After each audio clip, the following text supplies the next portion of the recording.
वह सब कुछ करो जो तुम्हें करना है, लेकिन लालच से नहीं, अहंकार से नहीं, वासना से नहीं, ईर्ष्या से नहीं, बल्कि प्रेम, करुणा, नम्रता और भक्ति के साथ।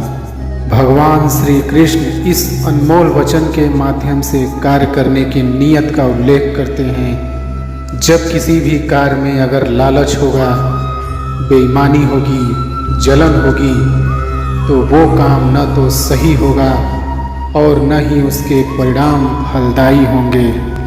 इसके अतिरिक्त जिस कार्य को हम पूरे मन से प्रेम पूर्वक करेंगे, तो वो न सिर्फ हमारे लिए बल्कि समाज के लिए भी हितप्रद होगा। जो व्यक्ति कामी प्रवृत्ति का होता हो, जिसके मन में लोभ होता है और जो अत्यधिक क्रोधी स्वभाव का होता है, उसके लिए नरक के द्वार सदैव खुले होते हैं। अर्थात ऐसे व्यक्ति को तो सिर्फ नरक में ही जगह मिलती है। मैं ही सृष्टि का आदि, मध्य और अंत हूँ। भगवान श्री कृष्ण ही इस सृष्टि के पालनहार हैं। वही इस संसार की शुरुआत थे, वही मध्य और वही अंत होंगे। जो आप जो चाहते हैं उसके लिए नहीं लड़ते हैं, तो जो खोया उसके लिए मत रो। मनुष्य सब कुछ चाहता है, पर सब कुछ उसे नहीं मिल सकता। आपको जो नहीं मिला उसके लिए पश्चाताप मत करो, और जो आपसे हो गया, जो आपसे अलग हो गया, उसके लिए निराश भी मत हो। मैं सभी प्राणियों के हृदय में स्थित आत्मा हूँ। मैं सभी प्राणियों का आदि, मध्य और अंत भी हूँ। ठंड या गर्मी, सुख या दर्द का अनुभव करें। ये अनुभव क्षणभंगुर हैं, वे आते हैं और जाते हैं। उन्हें धैर्यपूर्वक सहन करें। समय एक सा नहीं रहता। आज दुख है तो कल सुख भी आएंगे, और सुख के बाद दुख भी आना स्वाभाविक है। आपको पूरे धैर्य और श्री कृष्ण पर विश्वास के साथ अपना जीवन निर्वाह करना चाहिए। सत्य कभी नष्ट नहीं हो सकता। अच्छा करने से नहीं डरना चाहिए। लोग अक्सर सच कहने से बचते हैं या डरते हैं, पर सत्य कभी छुप नहीं सकता और न ही कभी मिट सकता है। कितना भी छुपा ले, पर सच तो उजागर हो ही जाएगा। इसलिए जो बात सच पर आधारित हो, उसे करने या कहने और मानने से कभी नहीं डरना चाहिए। इस शरीर का मोह मत करो, यह तो माटी है, माटी में मिल जाएगा। अमर तो आत्मा है, जो परमात्मा में मिल जाएगी। लोग अपने शरीर को सुंदर बनाने में लगे रहते हैं, पर आत्मा की सुंदरता शरीर की सुंदरता से कहीं ज़्यादा महत्वपूर्ण है। शरीर तो नश्वर है, मिट्टी ही तो है जो मिट्टी में ही मिल जाता है, पर आत्मा अमर है। इसलिए आत्मा की सुंदरता पर ध्यान दो। आत्मा की सुंदरता अपनों को श्री कृष्ण में लीन करने में मिलती है। जो होता है अच्छे के लिए होता है। कभी कभी विपरीत परिस्थितियाँ हमारी वर्तमान स्थिति को अच्छा करने के लिए आती हैं। मन चंचल है, इसे और संयमित करना कठिन है, लेकिन यह अभ्यास से वश में हो जाता है। मन चंचल होता है, यह इधर उधर भागता है और किसी भी कार्य की एकाग्रता का दुश्मन है। लेकिन यदि यह व्यक्ति के वश में हो जाए, तो इससे अच्छा कोई मित्र नहीं। मन को एकाग्र करना जरूरी है। बस थोड़े से प्रयास और अभ्यास की जरूरत है। मेरे लिए न कोई घृणित है और न ही कोई प्रिय, न ही कोई निर्धन है और न ही कोई धनी। बस जो भक्तिभाव के साथ मुझे याद करते हैं, मैं उनका हूँ और वो मेरे। श्री कृष्ण उन्हीं के हैं जो श्री कृष्ण के हैं। भगवान तो बस प्रेम भक्ति के भूखे हैं। जो भी उनकी भक्ति में लीन होता है, जो भी प्रेम से उन्हें याद करता है, वो सदैव उसका कल्याण करते हैं। मैं हमेशा तुम्हारे साथ और तुम्हारे आसपास रहता हूँ, चाहे तुम कुछ भी कर रहे हो। जब भी आप कोई बुरा कार्य करते हो या अच्छा कार्य करते हो, आपको लगता है कि कोई देख नहीं रहा, तो यहाँ श्री कृष्ण कहते हैं कि तुम जो कुछ भी कर रहे हो, मेरी दृष्टि सदैव तुम पर है। इसलिए आप यह मत समझें कि आप अकेले हैं, आपके साथ श्री कृष्ण सदैव हैं। जो कुछ हुआ अच्छे के लिए हुआ, जो हो रहा है अच्छे के लिए हो रहा है, जो होगा वह भी अच्छे के लिए ही होगा। आप वही हैं जिसमें आप विश्वास करते हैं। आप वह बन जाते हैं जो आप मानते हैं कि आप बन सकते हैं। हमारी सफलता और असफलता इस बात पर निर्भर करती है कि हम खुद पर कितना विश्वास करते हैं। व्यक्ति जो चाहे बन सकता है, यदि पूरे विश्वास के साथ अपने लक्ष्य पर लगातार चलता रहे। जिस इंसान के चारों तरफ नकारात्मक लोग रहते हैं, उस इंसान का मंजिल से भटक जाना तय है। कहते हैं मन के हारे हार है और मन के जीते जीत। जिस प्रकार सकारात्मक विचारों से सफलता मिलती है, उसी प्रकार नकारात्मक विचार असफलता के मार्ग की ओर अग्रसर करते हैं। क्योंकि जैसा हम सोचते हैं वैसे ही हम बनते जाते हैं, और अपने विचारों के माध्यम से ही हमें नकारात्मक और सकारात्मक परिणाम मिलते हैं। अपने अनिवार्य कर्तव्य का पालन करें, क्योंकि क्रिया वास्तव में निष्क्रियता से बेहतर है। मनुष्य ही एक ऐसा प्राणी है जो कर्म करता है, इसलिए कर्म करना प्रत्येक व्यक्ति का धर्म भी है। कर्म करने वाला व्यक्ति है कर्मवीर कहलाता है। इसलिए कार्य करते रहना खाली बैठे रहने से हमेशा बेहतर होता है। जहाँ भी सभी मनुष्यों के स्वामी कृष्ण हैं और जहाँ अर्जुन सर्वोच्च धनुर्धर हैं, वहाँ भी निश्चित रूप से ऐश्वर्य, विजय, असाधारण शक्ति और नैतिकता होगी। श्री कृष्ण जगत के पालनहार और धनुर्धरों में श्रेष्ठ अर्जुन जहाँ होते हैं, वहाँ निश्चित ही विजय, असाधारण शक्ति और नैतिकता होती है। समय हमेशा चलता रहता है, कभी रुकता नहीं। यदि आज बुरा समय है तो कल अच्छा होगा। इसलिए आप बिना किसी स्वार्थ के सिर्फ कर्म कीजिए, फल समय खुद देगा। न तो समय रुकता है और न ही एक सा रहता है। बुरा समय हो या अच्छा समय बदलता जरूर है।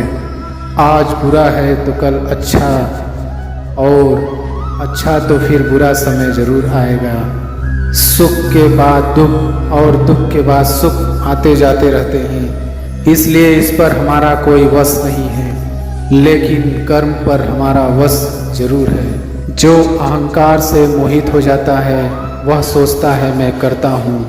जो अज्ञानी व्यक्ति होता है वो यह गलतफहमी पाल लेता है कि मैं करता हूँ, सभी कार्य मेरे द्वारा किए जा रहे हैं। ऐसा जान उसमें अहंकार घर कर लेता है।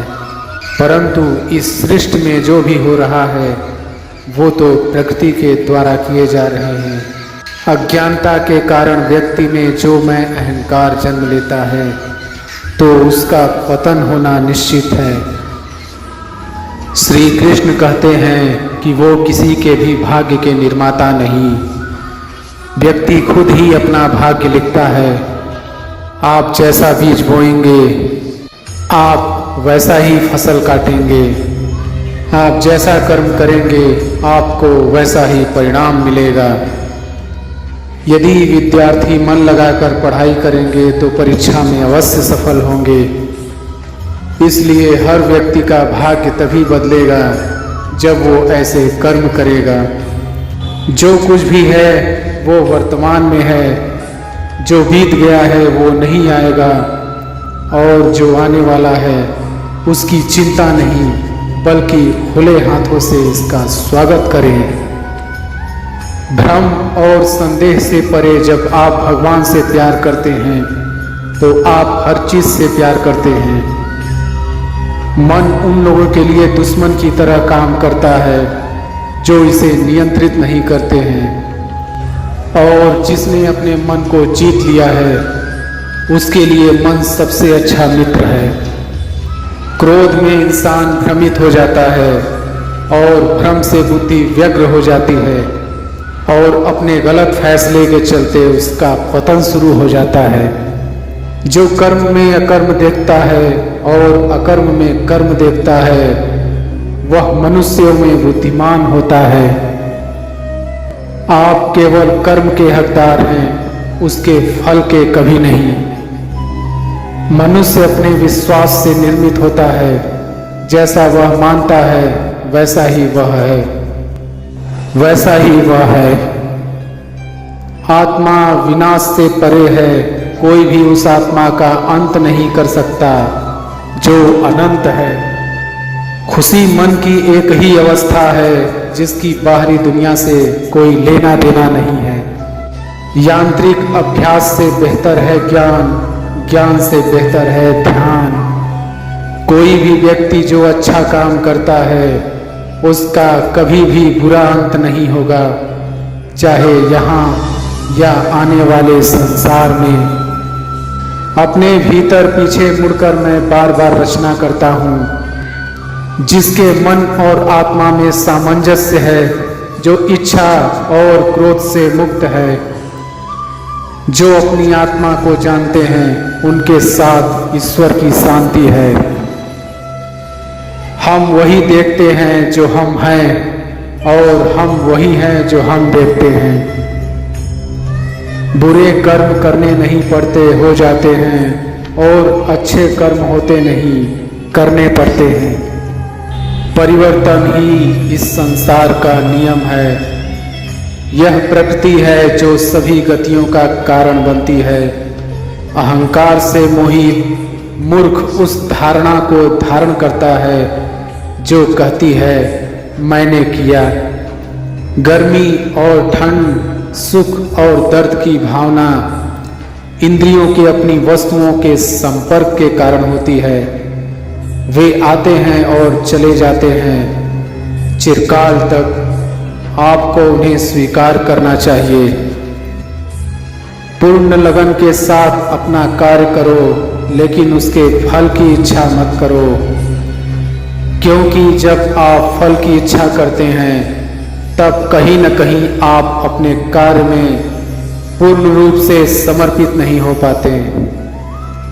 गति के लिए चरणों पर ध्यान देना आवश्यक है, किंतु प्रगति के लिए सदैव आचरण पर ही ध्यान देना चाहिए।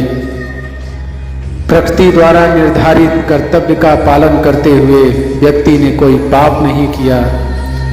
जिसका मन उसके बस में नहीं है, उसके लिए उसका मन शत्रु के समान है। वो मूर्ख है जो प्रेम को बकवास कहते हैं। प्रेम इस दुनिया की जड़ है जिससे दुनिया बनी है।